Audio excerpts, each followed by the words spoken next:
There's a special announcement at the end of today's video. But don't tell Amalia that I told you. If you do, she'll lock me out of my League of Legends account and I'll literally perish. Anyways, enjoy the video. What if I told you that there was a video game character so unlucky that he lost his protagonist role not once, but twice to characters belonging to different IPs? This is the sad story of Timber the Tiger, the unluckiest video game character ever. Or at least I think. If you're a Nintendo 64 enjoyer, or just a retro gaming enthusiast, you may know Timber the Tiger from Diddy Kong Racing. He was honestly my favorite character to play when I was growing up. His car is green, and we all know that's objectively the best color. And I just think tigers are neat. They're cool animals. What a lot of people don't know about Timber is that he was originally going to be the protagonist of Diddy Kong Racing, until the spotlight shifted over to Diddy Kong himself. But let's start Timber's sad tale of woe from the top, and I'll go over the known times he's missed out on having his own game. After digging deep into the development of this cute little kitty cat guy, I discovered that his origins are really convoluted, actually. His designer is Kevin Bayliss, the designer of Diddy Kong, Modern Donkey Kong, and the creator of the Kremlings, as well as the voice actor and creator for a lot of old school Rareware favorites. Bayliss worked on the classic fighting game Killer Instinct, and originally he designed a tiger character for that game that later went unused. That character ended up having its model repurposed into the dual tiger heads you see at Tiger Shrine within Killer Instinct. I don't really consider this character Timber, so we're not going to include this game as part of our list. But I included this bit of trivia because I just thought it was interesting. Bayliss was already thinking of making a tiger character back in 1994, although that tiger never even made it into a published game. The first iteration of Timber the Tiger would come around several years later, inspired by that idea of a tiger character from before, but repurposed for a different kind of gameplay. His cuter and more family-friendly design was inspired by Tony Jr., the son of Tony the Tiger, which, yes, Tony the Tiger does have a son. The more you know.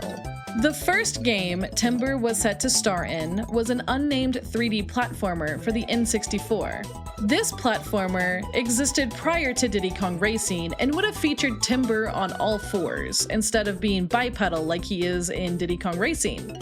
Bayliss mentioned that Timber would have used his claws to climb up walls in this build. This project was unfortunately scrapped very early on, but here is a model that Kev posted on social media of this quadrupedal version of Timber. The second game is Pro-Am Racing 64, a racing game that has a wild and wacky development story of its own. RC Pro-Am 64 began as a hybrid adventure racing game known as Wild Cartoon Kingdom.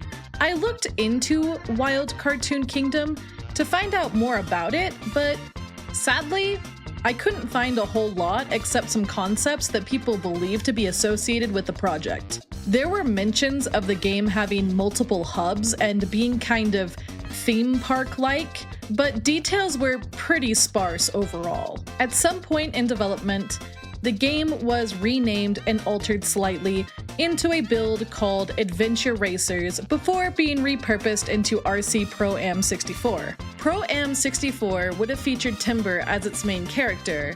He was even part of the promotional material for the game, as seen here. Pro-Am 64, however, would never release. At least not under that name.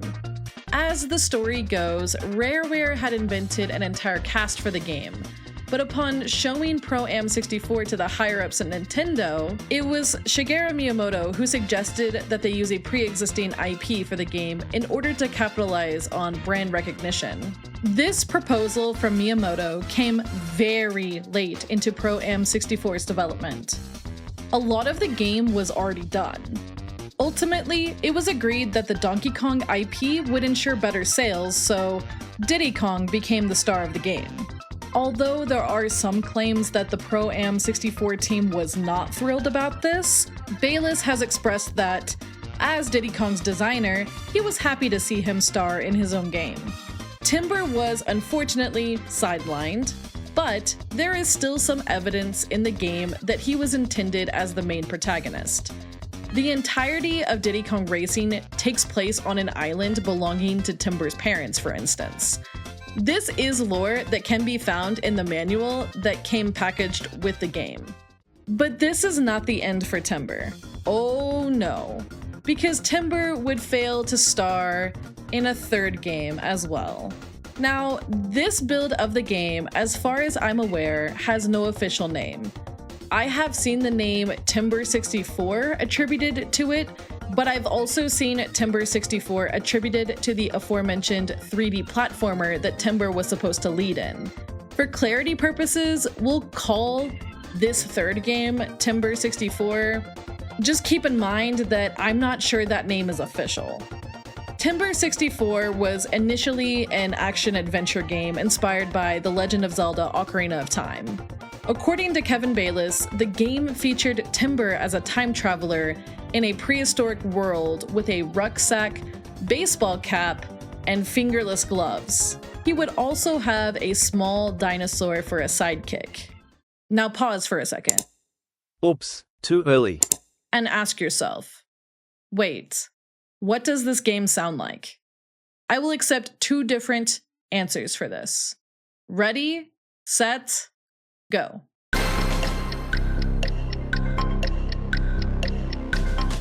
Yes, that's right.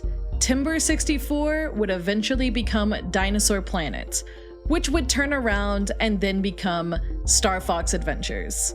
A lot of people speculate that Timber was replaced by Dinosaur Planet's Saber, probably due to the idea that Saber has stripes on his design, which is kind of a weird thing for a wolf and less so for a tiger. Some of the early sketches for Dinosaur Planet have rather feline-looking concepts as well for some of the characters. According to Bayless, however, Timber was replaced by both Crystal and Saber, as the original concept for Timber 64 only seemingly had one intended playable character. Despite this, some elements of Timber 64 remained in Dinosaur Planet. Both Saber and Crystal got their own dinosaur sidekicks, and time travel did actually end up being an element in the game. However, you will never guess what happened when Rare was showing Dinosaur Planet to the Nintendo higher-ups. If you guessed, Miyamoto suggested to add in a pre-existing IP, you would be correct, although the situation is a fair bit more nuanced and complex than a lot of people would have you think. Let me know if you would like a video that fully dives into the transformation of Dinosaur Planet into Star Fox Adventures. I would really love to do that, especially due to the fact that a lot of information about Dinosaur Planet has come out in the last 4 years. For now, I will be covering the bullet points that matter for this video. Star Fox and Zelda designer Takaya Imamura had already been assigned by Miyamoto to draft up concepts for an adventure-like Star Fox game, where Fox was outside of his R-Wing and using his blaster. This Star Fox game has no prototype name as far as I can tell. I don't even know if it made it past the concept stage. Effectively though, it was merged into Dinosaur Planet. Saber was replaced by Fox McCloud, with the idea that Saber was already very close to Fox in terms of looks. Crystal would barely manage to make it into the game at all, as she was, at one point, scrapped entirely from it, just like Saber was before being added back in at the 11th hour. Apparently the team was really fond of her, and had begged to bring her back into the game. Star Fox was added to the Dinosaur Planet IP, and the entire game became the Star Fox Adventures that I love and adore today. I'm going off on a tangent here. Let's get back to Timber. 3 times. Timber almost got to star in his own game 3 times, but as fate would have it, he never really got a chance to shine. If you want to know what happened to Timber, well, he did make a few appearances after Diddy Kong Racing. He made a small cameo in Mario Artist Paint Studio as a stamp, and later he showed up in a small internet browser game known as Timber's Balloon Pop. He also made it into Diddy Kong Racing DS, the DS remake of the N64 classic, although certain other characters were suspiciously missing due to the Microsoft buyout. There was a sequel to Diddy Kong Racing that was pitched, and it was titled Diddy Kong Racing Adventures.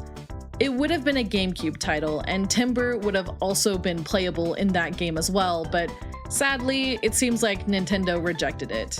Such a bummer too. Look at some of these concepts. There is a playable demo of it that exists, and you can find some of the footage from it in a link in the description of this video. Timber's story ends here, but there is one extra bit of trivia that I thought was interesting. While there's no chance that this character would have been Timber the Tiger, former Rare devs that now work at Playtonic have confirmed that at one point during the development of Yooka-Laylee, they actually planned on having Yuka be a tiger. Now, again, there is no way this would have been Timber.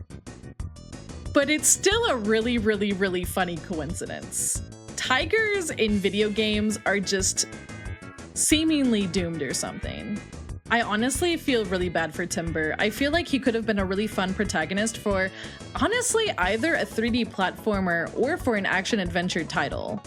While I understand that brand recognition is a big deal, I do think he has a really endearing and charming design, and I'm really sad he didn't get his own chance to shine. So, what do you think? Do you think Timber may be the unluckiest video game protagonist to ever exist? Got someone unluckier than him that you want me to investigate?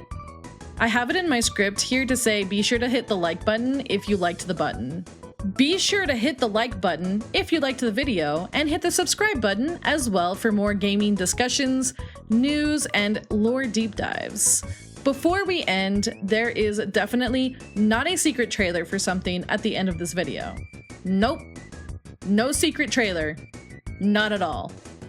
Take care. See you later. No secret trailer. No. No secrets. No secrets. I'm not about to just randomly cut to a trailer for something. That'd be crazy. Bye.